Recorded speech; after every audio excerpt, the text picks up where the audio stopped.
Am I looking at you or the camera? My favorite question. Rolling. Okay. God. Fuck off.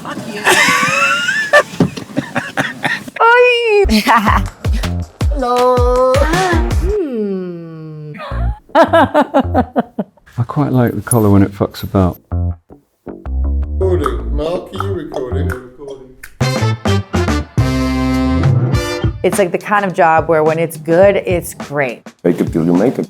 And then when it's not good, it's really not great. Professional liar. Professional pretending. Sometimes I find it so weird to say that I'm an actor, so I say I'm an impressionist. Well, I refer to my job as show-off business. I pretend to be other people for a living, and I have to make full use of my short-term memory. My niece asked me this recently, and she's like 4 or 5, and I just said we get paid to dress up. And that's about. It's all about curiosity and openness. If you're not curious, you can't do that job. If you tried to really explain it to somebody who doesn't do it, it sounds absolutely insane. At one point, and you can laugh, you're allowed to laugh, but I wanted to be a boxer. Playing Gaelic football. I would like to work in radio. Probably would have broken many more bones in my body. I'd probably be like a makeup artist. Well, I studied education, so I think maybe a teacher. I would be a kindergarten teacher, hands down. A French teacher. I can't really do anything else. A travel agent or like a psychologist. I would be homesteading on a coastal farm. I love working with wood, so maybe I would just be a carpenter. I always thought I was going to be a footballer. A Pokemon Master for sure. Oh, I pissed my pants once. When I was filming a series called The Retreat recently, I had my wisdom teeth coming through, so they put me on really strong US painkillers. And I was so out of it that I thought that I was being attacked by bees constantly. And so they had to send me home because in every take I was swatting bees away. Shooting normal people with Daisy. We used to be covered up with this thing called Egyptian magic, which makes it look like you're sweating. The way our bodies kind of were in contact, it sounded like we farted. I stabbed the stunt double with one of the claws. Now, to be fair, it was not my fault, but regardless, one of the claws went directly straight into the arm of this woman. Of course, I was horrified until she grabbed and she ripped it out. There's blood pouring out.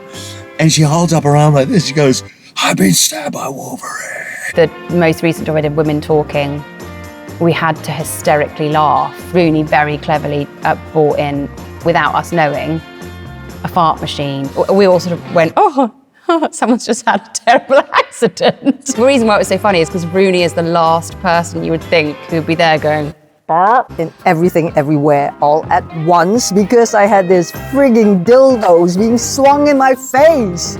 Ah, my God. And then there were bird frogs. I'm still searching for that moment. Don't think I have. I don't believe in I've made it. I don't think that the point of life is to say you've made it. 3 days ago, I arrived to an hotel in New York and there was a cookie with my face. I think the point of life is to say you haven't. I don't know if there's ever a made it moment. The first moment when I thought that I had made it, I bought a farm. I've always wanted a farm. it really was when I was going through immigration, going to London, and the officer asked, "What are you doing here?" I said, "Oh, I'm here to work." He was like, "What are you working on?" The Bond movie. Oh my God! When I was able to go into Apple store and buy a laptop. With my first international Emmy nomination. I was in a play at the National Theatre and I walked across Waterloo Bridge. Walking across Waterloo Bridge, I was like, what is happening? and I just stopped and I was looking at the National Theatre and I was like, this is more of my dreams. What I love most about acting is the community. Telling stories. I love the freedom of it, the sort of absurdity of it, the silliness of it. I can learn so much about other people's lives. Acting is very useful because I get to express myself a lot, and I think that in ordinary life you don't really get to express yourself. I'm always learning from my characters, never judging them, and they're always teaching me great life lessons. Building a character from the page and just like chewing on what it means to come to know this person. I get to work with people that I fangirl about. I feel like it's a really good release. It's kind of therapeutic for me. It's the only time in my life where I don't like criticize or be talking to myself. It's just fun to not be yourself for a little bit. And then when you say cut, then you're like back to reality. I don't love night shoots. You basically have no control. I, in fact, hate them. I mean, I hate them. Early mornings. Once you leave the set and you finish the movie, it's not really in your hands anymore. There's an editor that's gonna chop up your performance and they're either gonna do a great job with it or it's not gonna be, you're not gonna know what happened. Getting up at 3 o'clock in the morning and waiting. Waiting. They make me roll in the mud, or if I have to get in like a river with really murky water. It's really lonely. When they put fake blood on me. There's all these people and it's a great energy, and it's back in a hotel room by yourself. What do I dislike the most? Everything around the acting. I don't like the hullabaloo of it all. There's people thinking they can have an opinion about your personal life. All of the publicity I dislike very much. Particularly today. Particularly right now.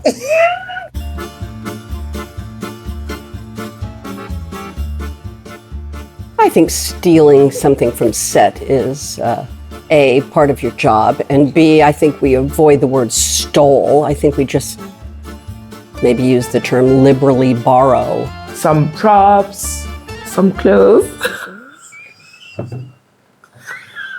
No. Have I ever stolen?